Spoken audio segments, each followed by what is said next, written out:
Welcome to Democracy Now!, democracynow.org, the War and Peace Report. I'm Amy Goodman. We're broadcasting from Cairo, Egypt. In Colorado, the gunman suspected of shooting and killing 5 people Saturday night at Club Q, an LGBTQ plus nightclub in Colorado Springs, has been indicted for murder and hate crimes. Officials have identified the 5 victims as Daniel Davis Aston, a 28-year-old trans man who moved from Tulsa, Oklahoma 2 years ago and worked as a bartender and entertainer at Club Q. Kelly Loving, a 40-year-old trans woman who had recently moved to Denver and whose sister described her as loving, caring, and sweet. 38-year-old Derek Rump, a Club Q bartender whose mother described as a kind, loving person who had a heart of gold. 35-year-old Ashley Paugh, who leaves behind an 11-year-old daughter devastated by the loss of her mother. And 22-year-old Raymond Green Vance. Richard Fierro, a retired military veteran, has been identified as the person who confronted and disarmed the shooter.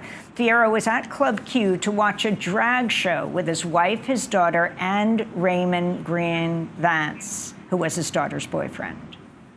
I want those 5 families to know that's all I care about. I want those that are in the hospital right now, get better. Please get better.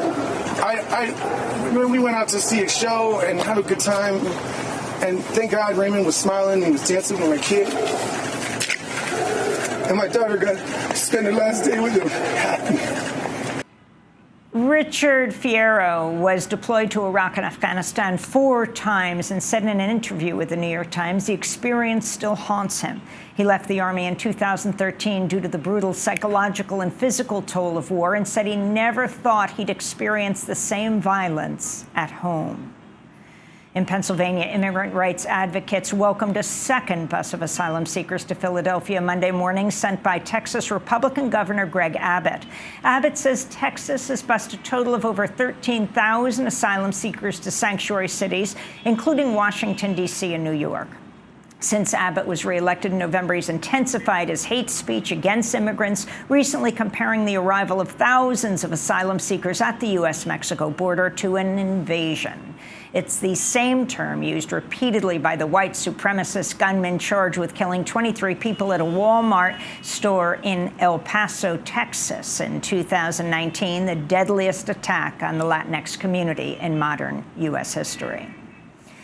The CEO of one of Ukraine's largest power companies has asked people to stock up on warm clothing and blankets, warning Russia's assault on Ukraine's power grid will lead to rolling blackouts throughout the winter. On Monday, the World Health Organization's regional director for Europe, Dr. Hans Kluge, said Ukraine now faces its darkest days of the war so far.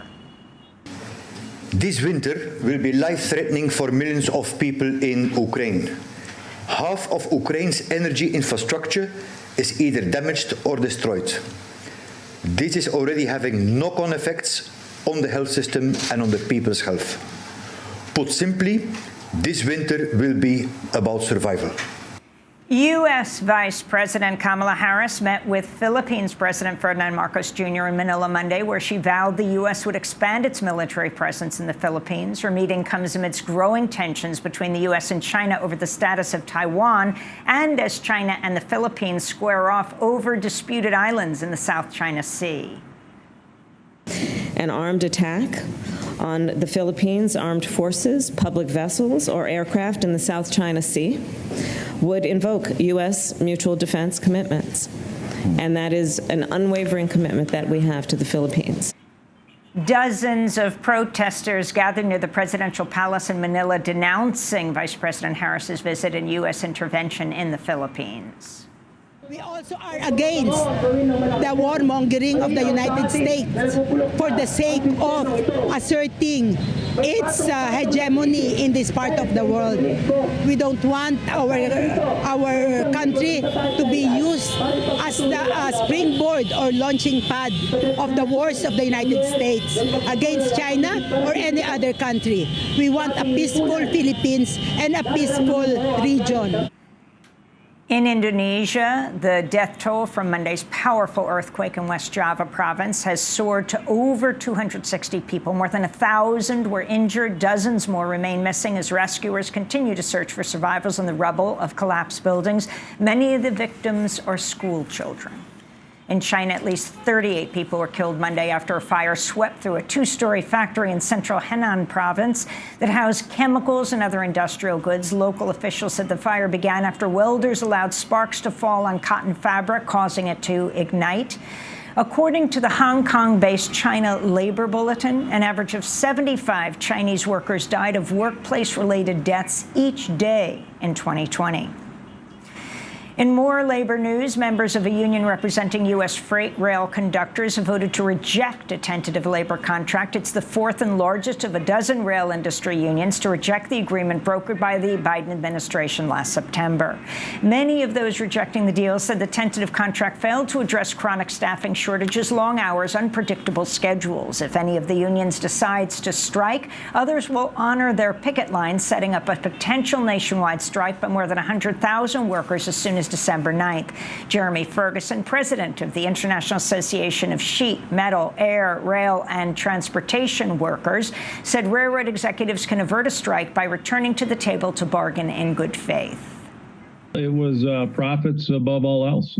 Every quarter, they wanted to lower their operating ratios so they could please Wall Street, and they did not worry about pleasing their employees. I think, a day of reckoning is coming, that they are going to have to realize one way or another that they have to treat their employees with respect.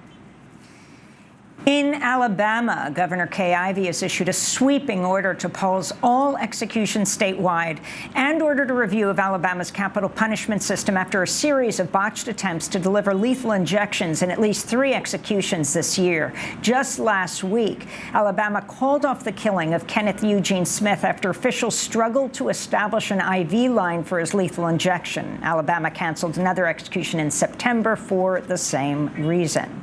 Meanwhile, in Missouri, a 19-year-old teenager is urging a federal court to allow her to attend her father's execution next week. Corianza Ramey is the daughter of Kevin Johnson, who's scheduled to die by lethal injection November 29th after several attempts to halt his death sentence were denied. A Missouri law bans people under the age of 21 from being present at an execution. In a statement, Ramey said, quote, "If my father were dying in the hospital, I would sit by his bed, holding his hand and praying for him until his death, both as a source of support for him and as a support for me as a necessary part of my grieving process and for my peace of mind," she said.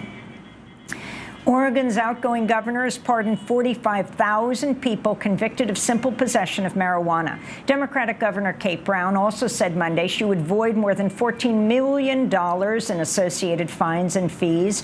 Recreational cannabis use has been legal in Oregon since 2016. In a statement, Brown said, quote, "Oregonians should never face housing insecurity, employment barriers, and educational obstacles as a result of doing something that is now completely legal and has been for years," she said. And human rights groups are denouncing the International Soccer Federation, FIFA, for ordering a ban on any display of support for LGBTQ+ rights by players during the World Cup in Qatar. On Monday, FIFA said it would issue yellow cards to any players displaying rainbow-colored armbands in support of the One Love anti-discrimination campaign. The head of Germany's Soccer Association joined players, coaches, and fans in denouncing FIFA's decision. FIFA has today prohibited a statement in favor of diversity and human rights. These are values to which it commits itself in its own statutes. This is more than frustrating from our point of view, and also an unprecedented event in the history of the World Cup, I believe. Meanwhile, Iran's national soccer team refused to sing the Iranian national anthem ahead of its opening match against England Monday in a silent gesture of solidarity with anti-government protesters in Iran. And those are some of the headlines. This is Democracy Now!, democracynow.org, The War and Peace Report. I'm Amy Goodman.